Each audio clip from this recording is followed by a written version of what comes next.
Hello friends, ಇವತ್ತಿನ ಸಂಚಿಕೆಯಲ್ಲಿ ಏನಾಯಿತು ಅಂತ ನೋಡ್ಕೊಂಡು ಬರೋಣ ಬನ್ನಿ. ಸರೋಜಾ ಹಬ್ಬಕ್ಕನ ಮುಂದೆ ದತ್ತ ಪಾಟೀಲ್ನ ಅರೆಸ್ಟ್ ಮಾಡಿಸಿದ್ದು ಶರಾವತಿನೇ ಅಂತ ಹೇಳಿ ಅಂತ ಸಾಕ್ಷಿಗೆ ದೃಷ್ಟಿ ನನ್ನ ಕರೆಸಿದ್ಲು ಅಂತಾಳೆ. ಸರೋಜಕ್ಕ, ಏನು ಮಾತಾಡ್ತಿದ್ದೀರ ನೀವು? ನಾನು ಯಾವಾಗ ನಿಮಗೆ ಹಾಗೆ ಹೇಳಿದೆ? ನೋಡಿ, ಪಂಚಾಯತಿನಲ್ಲಿ ಇದ್ದೀರಿ, ದಯವಿಟ್ಟು ಸುಳ್ಳು ಹೇಳಬೇಡಿ ಅಂತಾಳೆ ದೃಷ್ಟಿ. ಆಗ ಶರಾವತಿ, ನಾನು ಇದನ್ನು ಒಪ್ಪೋದಿಲ್ಲ, ಸಾಕ್ಷಿದಾರರನ್ನು ಇವಳು ಬಲವಂತ ಮಾಡ್ತಿದ್ದಾಳೆ ಅಂತಾಳೆ. ದೃಷ್ಟಿ, ಸಾಕ್ಷಿದಾರರು ಮಾತಾಡುವಾಗ ನೀನು ಮಧ್ಯೆ ಮಾತಾಡಬೇಡ ಅಂತಾರೆ ಹಬ್ಬಕ್ಕ. ದೃಷ್ಟಿ, ಕೂತ್ಕೋ ಅಂತಾರೆ ಕಿಶೋರ್. ಸರೋಜಾ ಅವರೇ, ನೀವು ಮುಂದುವರಿಸಿ ಅಂತಾರೆ ಹಬ್ಬಕ್ಕ. ಶರಾವತಿಯವರೇ, ದತ್ತ ಪಾಟೀಲನ್ನು ಅರೆಸ್ಟ್ ಮಾಡಿಸಿದ್ವು ಅಂತ ನಾನು ಯಾವತ್ತೂ ಹೇಳಲಿಲ್ಲ, ಅದು ಶುದ್ಧ ಸುಳ್ಳು. ಆದರೆ ದೃಷ್ಟಿ ತನ್ನ ಗಂಡನ ತುಂಬ ಪ್ರೀತಿಸ್ತಾಳೆ, ಅದರಲ್ಲಿ ಎರಡು ಮಾತಿಲ್ಲ. ಸಹಾಯ ಮಾಡಿ ಅಂತ ಕೇಳಿದಾಗ ನನಗೆ ಇಲ್ಲ ಅಂತ ಹೇಳೋಕ್ಕಾಗಲಿಲ್ಲ, ಅದರಿಂದ ಸಹಾಯ ಮಾಡಿದೆ. ನನಗೆ ಗೊತ್ತಿರೋದು ಇಷ್ಟೇ ಹಬ್ಬಕ್ಕ ತಾಯಿ, ನಿಮ್ಮ ಎದುರಿಗೆ ನನಗೆ ಸುಳ್ಳು ಹೇಳೋದಕ್ಕೆ ಮನಸ್ಸಿಲ್ಲ, ನನ್ನ ಕ್ಷಮಿಸ್ಬಿಡಿ, ನಾನಿನ್ನು ಬರ್ತೀನಿ ಅಂತ ಕೈ ಮುಗಿದು ಸರೋಜಾ ಹೋಗ್ತಾರೆ. ಸರೋಜಕ್ಕ ಅಂತ ದೃಷ್ಟಿ ಕರೀತಾಳೆ. ಶರು ಖುಷಿಯಿಂದ ಸ್ಮೈಲ್ ಮಾಡ್ತಾಳೆ. ಈಚೆ ನೇತ್ರನ ಹತ್ರ ಬಜರಂಗಿ, ಏನು ಮಾತಾಡ್ತಿದ್ಯಾ ನೀನು? ಮನೆಯಲ್ಲಿ ಅಷ್ಟೊಂದು ಇಶ್ಯೂ ಆಗಿದೆ, ಇಂಥ ಸಂದರ್ಭದಲ್ಲಿ ನಾವಿಬ್ಬರು ಟೈಮ್ ಸ್ಪೆಂಡ್ ಮಾಡಬೇಕು ಅಂತ ಇಲ್ಲಿ ಕರ್ಕೊಂಡು ಬಂದಿದ್ಯಲ್ಲ, ಇದು ತಪ್ಪಲ್ವಾ? ಬಾ ಮನೆಗೆ ಅಂತಾನೆ ಬಜರಂಗಿ. ಒಂದು ನಿಮಿಷ, ನಾನು ನಿನ್ನ ಜೊತೆ ಮಾತಾಡಬೇಕು ಅಂತ ಬ್ರೋ ಮೇಲೆ ಪ್ರಾಣನೇ ಇಟ್ಕೊಂಡಿರೋ ಬಜರಂಗಿಗೆ ನಾನು ಅಕ್ಕಂದಿರ ಜೊತೆ ಸೇರಿಕೊಂಡು ಬ್ರೋ ಬೆನ್ನಿಗೆ ಚೂರಿ ಹಾಕ್ತಿದ್ದೀನಿ ಅಂತ ಗೊತ್ತಾದರೆ ಬಜರಂಗಿ ನನ್ನ ಕ್ಷಮಿಸ್ತಾನ?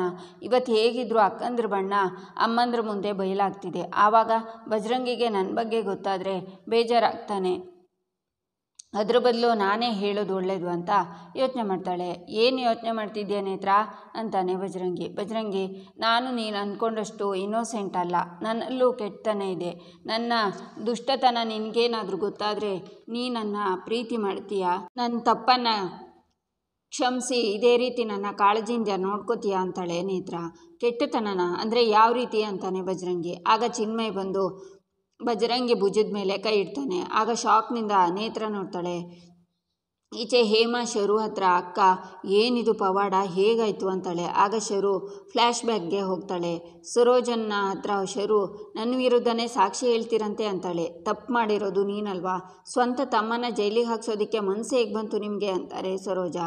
ಅದು ನನ್ನ ಫ್ಯಾಮಿಲಿ ಮ್ಯಾಟರ್, ಅದರಲ್ಲಿ ನೀವು ಇಂಟರ್ಫಿಯರ್ ಆಗೋದು ನನಗಿಷ್ಟ ಇಲ್ಲ ಅಂತಾಳೆ ಶರು. ನೀನು ತಪ್ಪು ಮಾಡಿರೋದು ನಿನಗೆ ಶಿಕ್ಷೆ ಆಗಲೇಬೇಕು ಅಂತಾರೆ ಸರೋಜಾ. ತಪ್ಪು ಮಾಡಿರೋರಿಗೆಲ್ಲ ಶಿಕ್ಷೆ ಆಗಲೇಬೇಕು ಅಂದರೆ ಮೊದಲು ನಿನ್ನ ಗಂಡಂಗೆ ಆಗಬೇಕು. ಹೌದು, ನಿನ್ನ ಗಂಡ ಎಲ್ಲೆಲ್ಲೋ ಎಷ್ಟೆಷ್ಟೋ ಲಂಚ ತಗೊಂಡಿದ್ದಾನೆ, ಯಾವ್ಯಾವುದೋ ಸುಳ್ಳು ದಾಖಲೆನ ಸೃಷ್ಟಿ ಮಾಡಿದ್ದಾನೆ, ದತ್ತನ ಮುಂದೆ ಇಟ್ಕೊಂಡು ಎಷ್ಟೆಷ್ಟೋ ಕೆಲಸ ಮಾಡಿದ್ದಾನೆ, ದತ್ತಂಗೆ ಗೊತ್ತಿಲ್ಲದೆ ಎಷ್ಟೋ ತಲೆನ ತೆಗೆದಿದ್ದಾನೆ ಅನ್ನೋ ಪ್ರತಿಯೊಂದು ವಿವರನೂ ನನಗೆ ಗೊತ್ತು. ಇದೆಲ್ಲ ಸುದ್ದಿನೂ ನಾನು ಆಚೆ ಬಿಟ್ಟರೆ ನಿನ್ನ ಗಂಡ MLA ಪದವಿ ಕಳ್ಕೊಳ್ಳೋದಷ್ಟೇ ಅಲ್ಲ, ಸಾಯೋವರೆಗೂ ಜೈಲಲ್ಲಿ ಕೊಳೆಯಬೇಕಾಗುತ್ತೆ. ಆಯ್ಕೆ ನಿಂದು. ದೃಷ್ಟಿ ವಿರುದ್ಧ ಸಾಕ್ಷಿ ಹೇಳಿ ನಿನ್ನ ಗಂಡ ನಿನ್ನ ಕುಟುಂಬನ ಉಳಿಸ್ಕೋತೀಯೋ ಅಥವಾ ದೃಷ್ಟಿ ಪರ ಮಾತಾಡಿ ನಿನ್ನ ಕುಟುಂಬದ ಗೋರಿ ಕಟ್ಕೋತೀಯೋ ನೀನೇ ನಿರ್ಧಾರ ಮಾಡು ಅಂತಾಳೆ ಶರು. ನಂತರ ಶರು ಫ್ಲ್ಯಾಶ್ ಬ್ಯಾಕ್ನಿಂದ ಹೊರಗೆ ಬರ್ತಾಳೆ. ಸೂಪರ್ ಅಕ್ಕ ನೀನು ಅಂತಾಳೆ ಹೇಮಾ. ಏನು ದೃಷ್ಟಿ ಇದು, ಸುಳ್ಳು ಸಾಕ್ಷಿ ಹೇಳು ಅಂತ ಅವಳನ್ನು ಇಲ್ಲಿ ಕರ್ಕೊಂಡು ಬಂದ್ಯಾ ಅಂತಾರೆ ಹಬ್ಬಕ್ಕ. ಇಲ್ಲ ಹಬ್ಬಕ್ಕ ತಾಯಿ, ನಾನು ಅಂಥವಳ, ನಾನು ಹಾಗೆ ಮಾಡ್ತೀನಾ?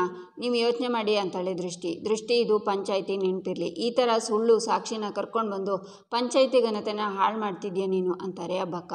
ಆಗ ಕಿಶೋರ್, ಹಬ್ಬಕ್ಕ ತಾಯಿ, ಎಲ್ಲೋ ಏನೋ ಮಿಸ್ಟೇಕ್ ಆಗಿದೆ, ದೃಷ್ಟಿಗೆ ಬಂದ ಮಾಹಿತಿ ಸರಿ ಅಂತ ಸಾಬೀತು ಮಾಡೋದಕ್ಕೆ ಇವಳಿಗೆ ಒಂದಿನ ಸಮಯ ಅವಕಾಶ ಕೊಡಿ ಅಂತಾನೆ.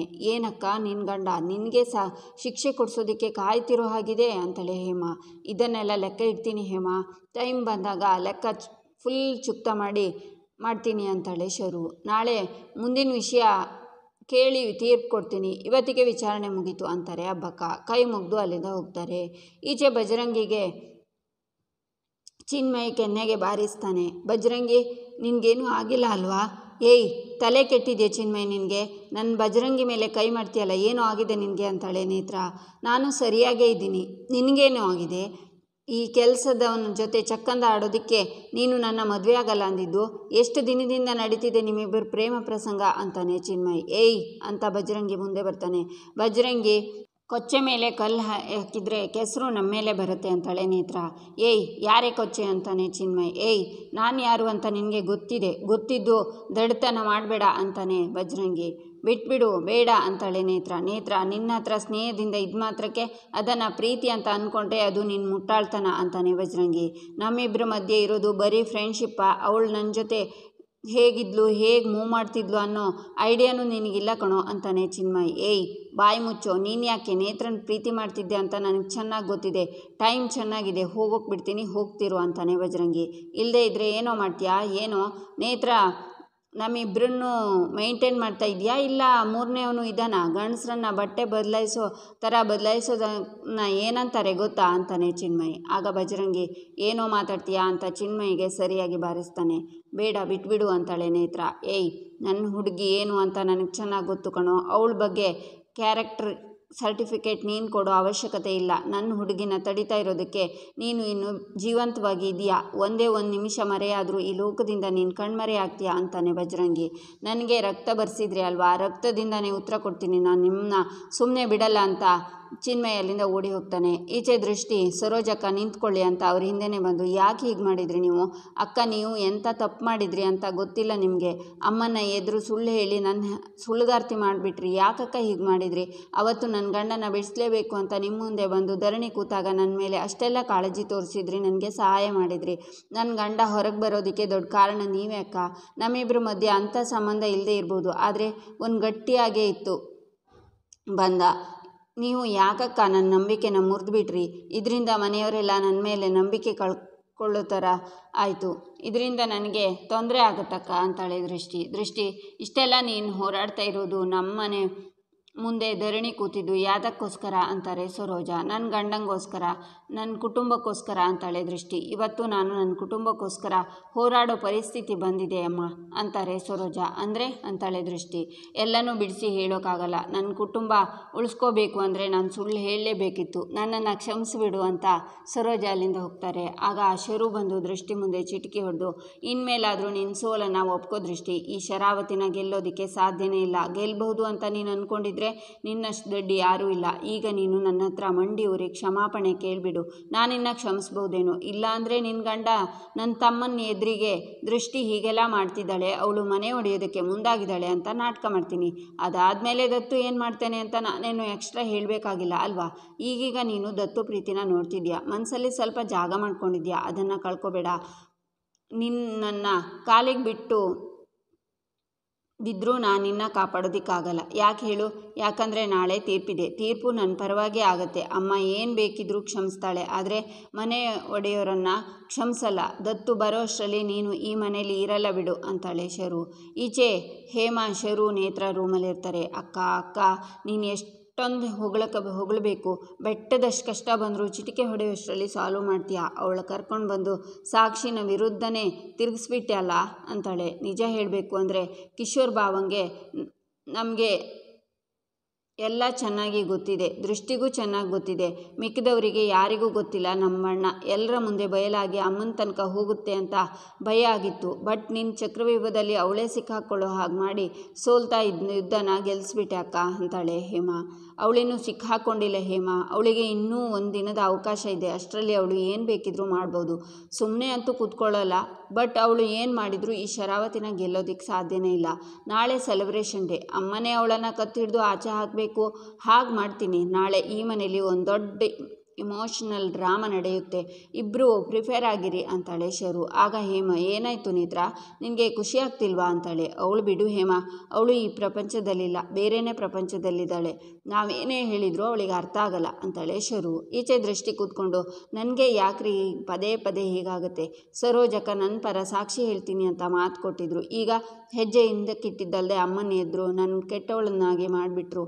ಅಮ್ಮಂಗೆ ನನ್ನ ಮೇಲೆ ತುಂಬ ಬೇಜಾರಾಗಿರುತ್ತೆ. ನನ್ನ ಬಾಳಲ್ಲಿ ಸಂತೋಷ ಬರುತ್ತೆ, ಎಲ್ಲ ಸರಿ ಹೋಗುತ್ತೆ ಅನ್ನುವಷ್ಟರಲ್ಲಿ ಬಿರುಗಾಳಿ ಥರ ಒಂದು ಘಟನೆ ನಡೆದು ನನ್ನ ನೆಮ್ಮದಿನ ಕೆಡಿಸ್ಬಿಡ್ತು ಅಂತ ಅಳ್ತಾಳೆ ದೃಷ್ಟಿ. ಆಗ ಕಿಶೋರ್ ಬಂದು, ಅಳಬೇಡ ದೃಷ್ಟಿ, ಇನ್ನೂ ಪಂಚಾಯಿತಿ ಮುಗ್ದಿಲ್ಲ ನೋಡು, ನಮಗೆ ಸಿಕ್ಕಿರೋ ಒಂದಿನದಲ್ಲಿ ಏನಾದರೂ ಮಾಡಬೇಡ ಅಂತಾರೆ. ಏನೂ ಮಾಡೋಕ್ಕಾಗಲ್ಲ ಬಾವ, ಎಲ್ಲ ಮುಗ್ದೋಯ್ತು. ಹಬ್ಬಕ್ಕ ತಾಯಿ ಕೋಪ ಮಾಡ್ಕೊಂಡಿದ್ದಾರೆ. ಆ ಎಮ್ಮೆಲೆ ಹೆಂಡತಿ ಮಾತನ್ನು ನಂಬಿದ್ದಾರೆ. ನನಗೇನು ನಾಳೆ ಹಬ್ಬಕ್ಕ ತಾಯಿ ಅಸಲಿ ಆಟ ಶುರುವಾಗಿದೆ ಅನ್ನಿಸ್ತಿದೆ. ತಂಗವ್ವನ ಅಪರಾಧಿ ಅಂತ ನಿರ್ಧಾರ ಮಾಡಿ ಶಿಕ್ಷೆ ಕೊಟ್ಟರೆ ಏನು ಮಾಡೋದು ಅಂತಾನೆ ಸೈಲೆಂಟ್. ದತ್ತಂಗೆ ಈ ವಿಷಯ ತಿಳಿಸ್ಬೇಕು. ದತ್ತ ಬಂದರೆ ದೃಷ್ಟಿಗಾಗೋ ಶಿಕ್ಷೆನ ದೂರ ಮಾಡ್ಬೋದು ಅಂತಾರೆ ಕಿಶೋರ್. ಆಗ ಹೇಮ ಬಂದು ದತ್ತ ಅಲ್ಲ ದೇವರೇ ಬಂದರೂ ಇವಳಿಗಾಗೋ ಶಿಕ್ಷೆನ ತಪ್ಪಿಸೋಕ್ಕಾಗಲ್ಲ ಅಂತಾಳೆ. ಹೇಮ ಅಂತಾರೆ ಕಿಶೋರ್. ಯಾಕೆ ಬಾವ, ನನ್ನ ಮಾತಿನ ಮೇಲೆ ನಂಬಿಕೆ ಇಲ್ವಾ? ದತ್ತ ದೇವರನ್ನ ನಂಬ್ತಾನೋ ಇಲ್ವೋ, ಆದರೆ ಅಕ್ಕನ ಅಮ್ಮನ ತುಂಬ ನಂಬ್ತಾನೆ. ದೃಷ್ಟಿ ಆರೋಪನ ಒಪ್ಕೊಳ್ಳೋಕ್ಕೆ ಸಾಧ್ಯನೇ. ಅಕಸ್ಮಾತ್ ಈ ವಿಷಯ ದತ್ತಂಗೆ ಗೊತ್ತಾದರೆ ಅಮ್ಮ ಶಿಕ್ಷೆ ಕೊಡದೆ ಕ್ಷಮಿಸ್ಬೋದು, ಆದರೆ ದತ್ತ ಮಾತ್ರ ಸುಮ್ಮನೆ ಬಿಡಲ್ಲ ಇವಳಿಗೆ. ಈ ಮನೆ ಋಣ ಮುಗೀತು ಅಂದ್ಕೊಳ್ಳಿ. ದೃಷ್ಟಿ, ನಿನ್ನ ಜೀವನ ಒಂಥರ ಒಡೆದೋಗಿರೋ ಕನ್ನಡಿ ಥರ. ನೀನೇನೇ ತೇಪೆ ಹಾಕಿದ್ರೂ ಸರಿ ಹೋಗಲ್ಲ ಅಂತ ಹೇಮ ಹೋಗ್ತಾಳೆ. ಎಲ್ಲ ಅಕಸ್ಮಾತ್ತಾಗಿ ಆಗಿದ್ದು ಕಿಶೋರಣ್ಣ. ಎಂಥ ಕೋಪ ನನ್ನ ತಲೆ ಮೇಲೆ ಸವಾರಿ ಮಾಡ್ತಿರುತ್ತೋ. ಯಾವತ್ತೂ ಯಾವ ವಿಷಯದ ಬಗ್ಗೆ ಮಾತಾಡದೇ ಇದ್ದಿದ್ದು ನಾನು ಇವತ್ತು ಮಾತಾಡಿಬಿಟ್ಟೆ ಅಂತಾಳೆ ದೃಷ್ಟಿ. ಆಡಿದ ಮಾತಿಗೆ ದೊಡ್ಡ ಬೆಲೆ ಕಟ್ಟಬೇಕಾಗುತ್ತೆ ದೃಷ್ಟಿ ಅಂತಾನೆ ಸೈಲೆಂಟ್. ತಾಯಿ ಹಾಸನಾಂಬೆ, ನೀನೇ ದಾರಿ ತೋರಿಸ್ಬೇಕು ಅಂತ ಬೇಡ್ಕೋತಾಳೆ ದೃಷ್ಟಿ. ಮಾರನೇ ದಿನ ಪಂಚಾಯಿತಿಯಲ್ಲಿ ದೃಷ್ಟಿ ಮುಂದೆ ಹಬ್ಬಕ್ಕ ಇನ್ನೇನಾದರೂ ಮಾತಾಡೋದಿದೆಯಾ ಅಂತ ಕೇಳಿದಾಗ ಇನ್ನೊಂದು ಸಾಕ್ಷಿ ಇದೆ ಅಂತ ಚಿನ್ಮಯನ್ನ ಬರೋಕ್ಕೆ ಹೇಳ್ತಾಳೆ ದೃಷ್ಟಿ. ಹಾಗಾದರೆ ತೀರ್ಪು ದೃಷ್ಟಿ ಕಡೆ ಆಗುತ್ತಾ? ನೋಡೋಣ ಮುಂದಿನ ಸಂಚಿಕೆಯಲ್ಲಿ. ಇಲ್ಲಿವರೆಗೆ ನಮ್ಮ ಚಾನಲನ್ನು ನೋಡಿ ಸಬ್ಸ್ಕ್ರೈಬ್ ಮಾಡಿ, ಲೈಕ್ ಮಾಡಿ, ಶೇರ್ ಮಾಡೋದನ್ನು ಮರಿಬೇಡಿ.